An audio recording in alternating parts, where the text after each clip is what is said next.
Alice Hertz Sommer was born in Prague in 1903. At the age of 39, she'd become an accomplished pianist. In 1942, her life was turned into absolute turmoil and tragedy. Her entire family was rounded up by the Nazis and sent to concentration camps. Her mother and father were killed, but she survived with her son because the Nazis wanted to create a propaganda film, and her talents, her gifts as a pianist, were useful to them. Each day she lied on a frozen dirt floor, soothing her son, trying to figure out how to survive, knowing that in a few moments she would have to get up and perform, and if she didn't please her captors, she and her son would be exterminated that day. Somehow she found a way to not only survive but thrive in an environment she would later call, in a book that she wrote at 104 years old, a Garden of Eden in Hell. She experiences more joy in an average day than most people experience in a lifetime. She's here as a testament to what the human spirit can accomplish and overcome. I look where it is good. I know about the bad, but I look at the good thing. Now, people have come to see you from all over the world because at the age of 104, you wrote a book called Garden of Eden in Hell. Do you not hate the people that did this to you? Never hate. Why not? I never hate. We are all sometimes good, sometimes bad. I read somewhere you said that you felt like being in that concentration camp was a gift in some ways. Is that true? I was thankful and happy. My son was 5.5 years old. Sometimes he asked, "Mother, why have we nothing to eat?" And another time he asked, "Mother, what are Jews?" I didn't know what to answer him. I believe men don't need to eat food. Maybe we don't need food. When we have something spiritual, you see. And these concerts, the people are sitting there, old people, desolated and ill, and they came to the concerts and they want, and this music was for our food. Music was our food. Through music we were kept alive. Didn't you have pain though when you were in the concentration camp? Wasn't that painful to not have food? I hadn't pain. How did you have no pain? No. I was always laughing. We were lying 2 years on the floor with my son, and he saw me laughing. How can a child not laugh when the mother laughs?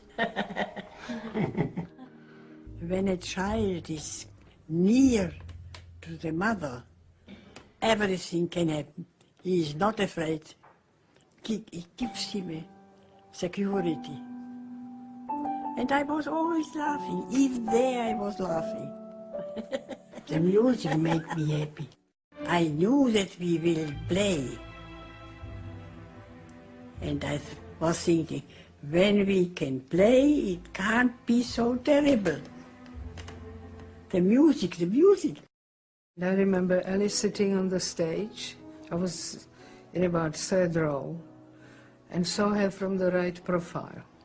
And I was quite captivated. It was magic to hear this music in that kind of surrounding, which you don't realize until it's over.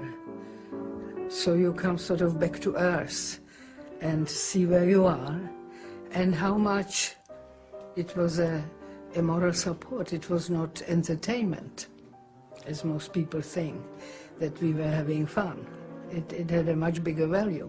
We should thank Beethoven, to Schubert, to Schumann, to Brahms, to thank them what they gave us.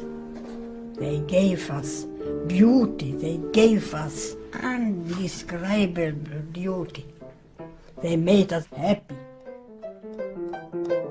The worst thing in life, in my opinion, is boredom. When people don't know what to do with themselves. They are very, very poor. What are the 2 or 3 most important things you've learned in your life? The most important thing is that I was born optimistic. This is not my merit. My mother rested. And I came out and I was optimistic. And I was laughing from the beginning of my life. And we laughed till my end. This is my answer. And why were you so optimistic? You just chose to be different than your sister? We were twins. Oh, you were born of a twin? And the twin sister was pessimistic. She waited for catastrophes. Sometimes the catastrophes came. Sure. I had cancer At what age? in the age of 83. 83. I came to London. The next day I didn't feel well, so the doctor sent me immediately to the hospital and they operated. And I still am alive. Wow. That's I amazing. had cancer. That's amazing. You said your mother taught you 2 very important lessons in life that helped you even in the concentration camp. What did she teach you about gratitude? Complaining doesn't change people. When they complain, Nothing changes. When you ask me what I learned in my long life, so I can answer you, first of all, I am grateful to my mother that she was interested in we are 5 children, to learn, to know, this is a basis. And then to be thankful. For instance, as a survivor, as I am with my son, thankful for everything, for being not hungry, being in a good health, of course, seeing the sun, seeing a smile of a smile, a nice word of somebody, Everything is a present. Everything. This I learned, to be thankful for everything.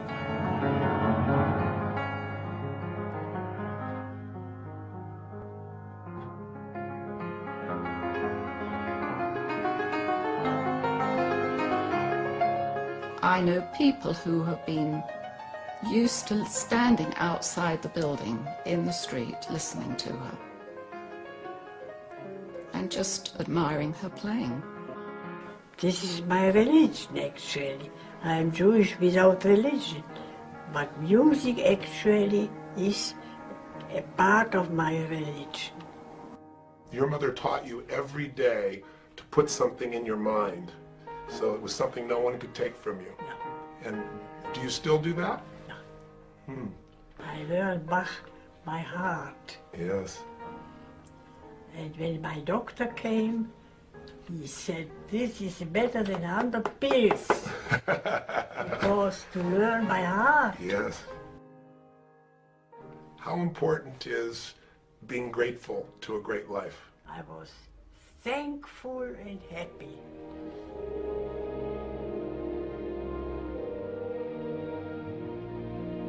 I think backwards.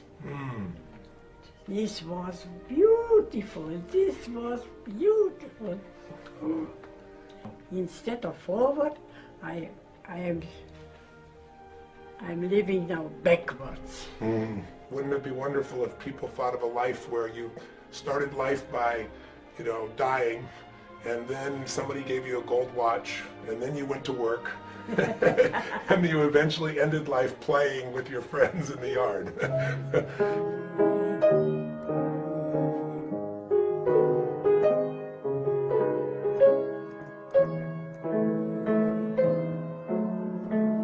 Sometimes it happens that I am thankful to have been there, because this gave me I am richer than other people. My reaction on life it's quite another one. All complain, this is terrible. It's not so terrible. We all learn from mistakes. Yes. Yes. So it has to be the bad. Yes. You smile even when you say it has to be the bad. Smile helps a lot. Smiling helps a lot. So out of all the bad, you've learned from the bad, and you've focused on the good. That's how you've made your life work. Yeah. That's the essence of optimism, I guess. Absolutely.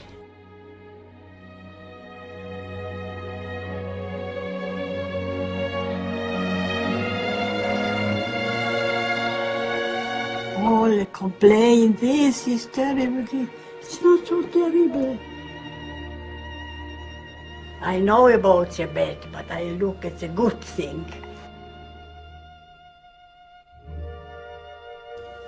Everything is a present. I understand at 106. I understand you're still practicing 3 hours a day. Is that true? It's true? 107. 107, 3 hours a day practicing. How old are you? Seven or six? 7. 6? 7. I am 7. Yes. Now I will be 8. Yes. She's about to be 108.